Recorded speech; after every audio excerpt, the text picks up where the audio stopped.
सलाम दोस्तों, आऊं आहियां मज़हर अली। अवां जिथे बि हुजो, ख़ुशि हुजो, सलामत हुजो। अॼु तव्हां सां ॻाल्हाए रहियो आहियां डिग्री ऐं स्किल्स ते। त छा डिग्री अहम आहे या हुनर अहम आहे?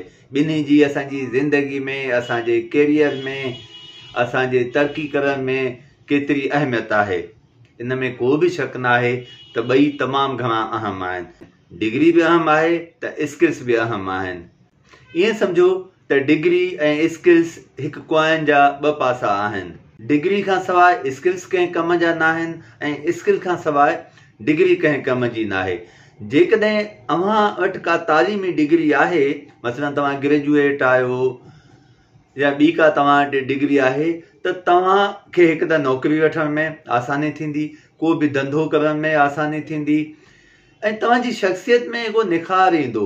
इन खां सवाइ तव्हां वटि तमामु घणी ॼाण ईंदी, उहा थ्योरेटिकल ॼाण हुजे या फ़नी ॼाण हुजे, पर उहा डिग्री तव्हांखे तमामु घणी ॼाण ॾींदी, तव्हांजे प्रमोशन्स में तव्हांजो साथ ॾींदी, तव्हांखे मथे लेवल ते आणींदी, पंहिंजी मंज़िल ते पहुचाईंदी, तव्हांजे लाइ कंहिं क़िस्म जी रुकावट न हूंदी। जेकॾहिं तव्हां धंधो करणु था चाहियो, तॾहिं बि डिग्री तव्हांखे तमामु घणी ॼाण ॾींदी ऐं तव्हांखे धंधे जा मुख़्तलिफ़ पासा ॾेखारींदी ऐं जेका बिज़नेस कम्युनिटी आहे उते बि तव्हांजी शख़्सियत खे ज़ाहिर कंदी, तव्हां में निखार पैदा कंदी। तंहिं करे चई सघिजे थो त डिग्री हिकु अहिड़ो सर्टिफिकेट आहे जेको तव्हांखे नबल कंदो त तव्हां किथे बि अप्लाई करे सघो था, कंहिं क़िस्म जी नौकिरी वठी सघो था, स्कॉलरशिप वठी सघो था, पूरी दुनिया में उन बेस ते तव्हां धंधो करे सघो था, नौकिरी करे सघो था, तव्हांखे इलाही तरक़ी ॾियारे सघे थी।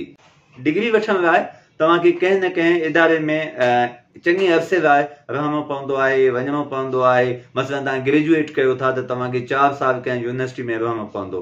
ऐं उन्हनि 4 सालनि में तव्हां सिर्फ़ु तालीम हासिल न कंदा, तव्हां सिर्फ़ु हुनुर हासिल न कंदा, पर तव्हां ज़िंदगी गुज़ारण जा तरीक़ा बि सिखंदा त ज़िंदगी कीअं गुज़ारिजे ऐं तव्हांखे मुख़्तलिफ़ क़िस्म जा माण्हू मिलंदा।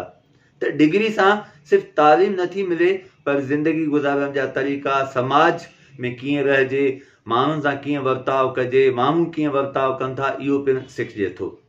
पर इन जो इहो क़तन मक़सदु न आहे त स्किल्स जी अहमियत न आहे। डिग्री स्किल्स या हुनर खां सवाइ कुझु बि न आहे। जेकॾहिं तव्हां वटि डिग्री आहे ऐं उन सां गॾु तव्हां वटि उन डिग्री मुताबिक़ हुनर न आहे, स्किल्स न आहिनि, त उहा डिग्री तव्हांजे कंहिं कम जी न आहे।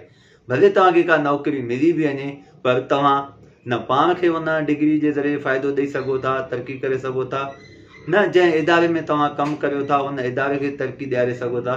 नतीजतन उहा डिग्री तव्हांखे बसि हिकु रोज़गार जो ज़रियो त बणबी, पर उन सां न तव्हांजे कैरियर में का तरक़ी ईंदी, न कंहिं इदारे खे ईंदी, जेकॾहिं तव्हांखे डिग्री सां गॾु स्किल्स न आहिनि।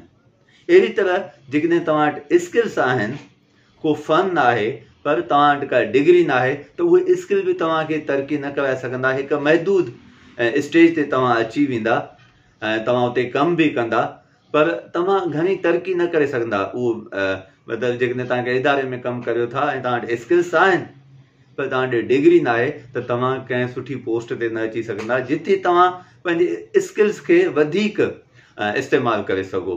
त ॿई लाज़िम मलज़ूम आहिनि। ऐं तव्हांखे मिसाल ॾियां त डिग्री जो मिसाल ईअं सम्झो त हिकु ख़ाली गिलास आहे जेको तव्हां वटि पियो आहे, जंहिंमें तव्हां पाणी विझी सघो था। हिकु पाणी रखण लाइ, पाणी विझण लाइ तव्हां वटि हिकु गिलास मौजूदु आहे, इहा तव्हांजी डिग्री आहे। पर जेको उन में तव्हां पाणी विझो था, उहे स्किल्स आहिनि। जीअं गिलास पाणी खां सवाइ कंहिं कम जो न आहे, तीअं जेकॾहिं गिलास न हुजे त उहो पाणी ज़ाया थी वेंदो। तंहिं करे डिग्री ऐं स्किल ॿिन्ही खे असीं घटि वधि नथा करे सघूं, ॿिन्ही जी अहमियत आहे। पर हिकु माण्हू जंहिं वटि डिग्री आहे ऐं उन वटि स्किल्स आहिनि, त उहो दुनिया जो कामयाबु माण्हू आहे। ऐं जंहिं वटि सिर्फ़ु डिग्री आहे, स्किल न आहिनि, त उहो दुनिया जो घणो कामयाबु माण्हू न आहे। ऐं जंहिं माण्हू वटि सिर्फ़ु स्किल्स आहिनि, डिग्री न आहे, त उहो कंहिं लेवल ते त कामयाबु आहे, पर घणो कामयाबु न आहे।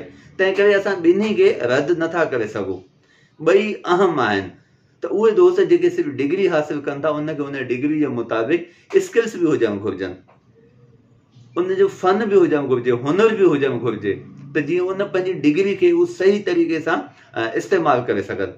हाणे काफ़ी मसइला आहिनि, काफ़ी असांजा माण्हू, काफ़ी नौजवान डिग्री हासिल नथा करे सघनि। उन जा इलाही सबब आहिनि। हाणे हिकु सबबु त वक़्तु आहे। त असांजूं जेके यूनिवर्सिटियूं आहिनि, हाणे कंहिं बि डिग्री लाइ बैचलर डिग्री जी मूं तव्हांखे ॿुधायो त 4 साल खपे, त 4 साल यूनिवर्सिटी में रहो। हाणे उन 4 साल रहण लाइ तव्हांखे ख़र्च बि खपे। त कुझु दोस्त, कुझु नौजवान इन लाइ बि डिग्री नथा कनि जो उहे उन वटि एतिरो पैसो न आहे, उहो फाइनेंशियली मज़बूत न आहिनि, त उहे डिग्री हासिल नथा करे सघनि। त इहे अहिड़े क़िस्म जा ॿिया बि सबब आहिनि जेके डिग्री जंहिं सबबु माण्हू नथो करे सघे। पर जेकॾहिं तव्हां सां फाइनेंशियल मसइला आहिनि त पोइ तव्हां को स्किल हासिल करियो ऐं उन स्किल जे बेस ते को न को धंधो करियो, का न का नौकिरी करियो, त जीअं तव्हांजी ज़िंदगी जो वहिंवार हलंदो रहे। पर जेकॾहिं तव्हां अफोर्ड करे सघो था वक़्त खे, पैसे खे, त पोइ तव्हां ज़रूरु डिग्री हासिल करियो, छाकाणि त डिग्री खां सवाइ घणी तरक़ी नथी कजे ऐं दुनिया में तव्हांखे स्किल जे बुनियाद ते सिर्फ़ु नौकिरी न ॾींदा। डिग्री हुजणु ज़रूरी आहे जेकॾहिं तव्हां सुठी नौकिरी वठणु था चाहियो। पर जेकॾहिं लेबर में या आम हिकु मिडिल लेवल जेको आहे नौकिरी लाइ, पोइ त स्किल्स बेस्ड आहिनि। त दोस्तो, मूं सोचियो अॼु तव्हां सां डिग्री ऐं स्किल्स ते ॻाल्हायां। त डिग्री अहम आहे, उनखे नज़रअंदाज़ नथो करे सघिजे। डिग्री खां सवाइ तरक़ी नथी करे सघिजे। इवन डिग्री खां सवाइ असां पंहिंजा स्किल्स बि सही इस्तेमालु नथा करे सघूं। पर स्किल्स खां सवाइ बि डिग्री कंहिं कम जी न आहे।